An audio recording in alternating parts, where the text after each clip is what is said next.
Alright, welcome to another episode of My Tin Lizzie.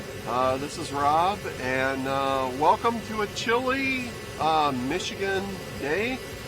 It's about 20 degrees outside right now with snow, so I do apologize for the background noise. I got the torpedo heater going. And today we got to pull Lizzie's coil box. Oh, before we get started, let's do this.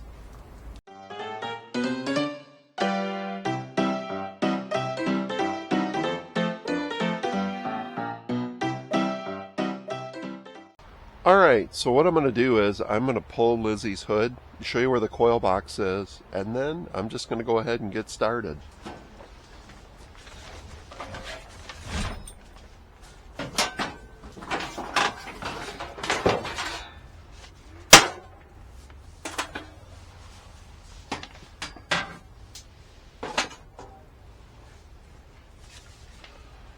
So let me bring the camera around for you to see.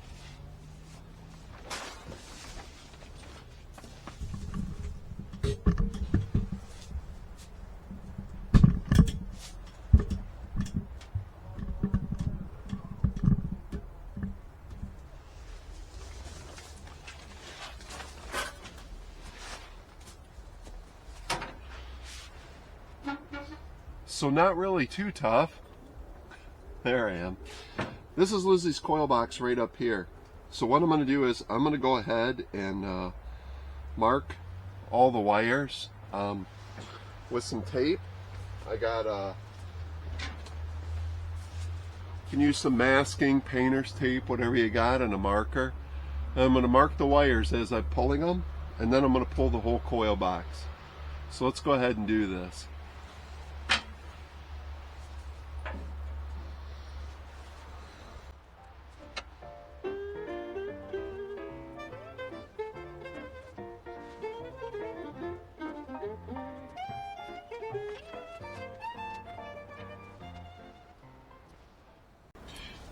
You know what I'm going to do also, while we're here looking at this, is I'm going to go ahead and take a picture of this also, just in case.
All right, so that's pretty much it. You got 3 bolts, so all disconnected now. 1, 2, 3, right on top of the head here. You've got 8 wires, so you've got the wires that go right to the spark plugs that come right from this unit here, and then you got these wires here which come up from the timer down, what's called a timer down there. It's kind of like a set of points. So let's go ahead, and now that we got this removed, like I said, 3 bolts, 1, 2, 3. Now that we got this removed, let's go ahead and take it in where it's warm and take a look at what we're going to do next. All right, so now we get to be back in the nice warmth. Here's our coil box. Now, right off the bat, you're going to kind of wonder, like, especially if you're new to Model Ts, like, what is this thing? And how is it like a normal car coil? In this case, they decided to do 1 coil per cylinder. So, and depending on what you've worked on in the past, your car might have 1 coil, or it might have 1 coil per plug. I know my Land Rover has 1 coil per plug. So, but it looks like they all kind of are in here, and they almost look kind of sealed. Now there seems to be a gap and a little bit of motion here. What I'm going to do is I'm going to move the camera up closer so we can just look at this box, because I'm thinking that we can get these out. So let me move the camera. All right, so we got the camera a little closer so we can figure out together how we're going to get these out of there. I notice there seems to be a little bit of a wiggle.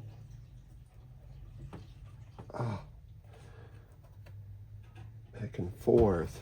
Maybe if we use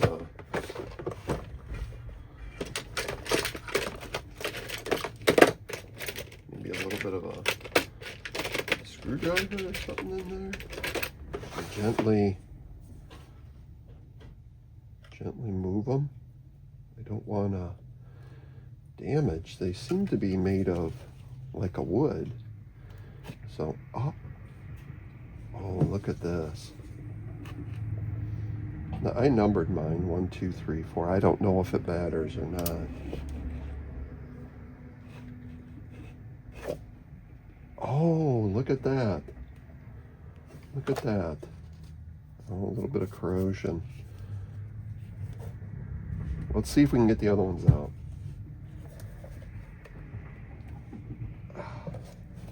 Hold on.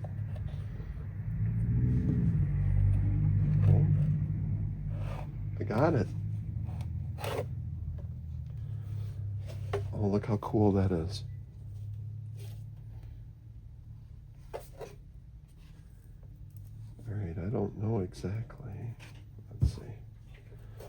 Let's get another. Oh, stuck.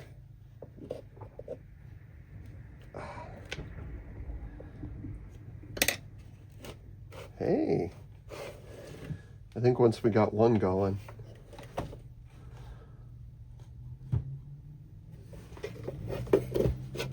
Oh yeah.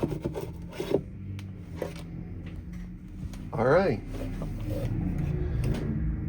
So, I guess here's the box they all sit in. Looks like they have a common bus bar here in the bottom, connecting this connection here. And then they have 2 connections. Let me make sure I'm getting this on the camera for you to see. I don't know how the lighting is. Let's see if that's pretty good. And then there's 2 connections here and here. Looks like nope, they're not. They're not connected individually or together. So it looks like, oh, that's the spark plug wire and that's the timer. So timer, spark plug. Oh, there was a wire or some kind of common connection here on the bottom. So, all right, let me back out for a sec. All right, so I think this is where we're going to stop this episode. In the next episode, we're going to dive into what's inside of one of these and how the whole system sort of works and what these actually do. So I'll see you in the next episode.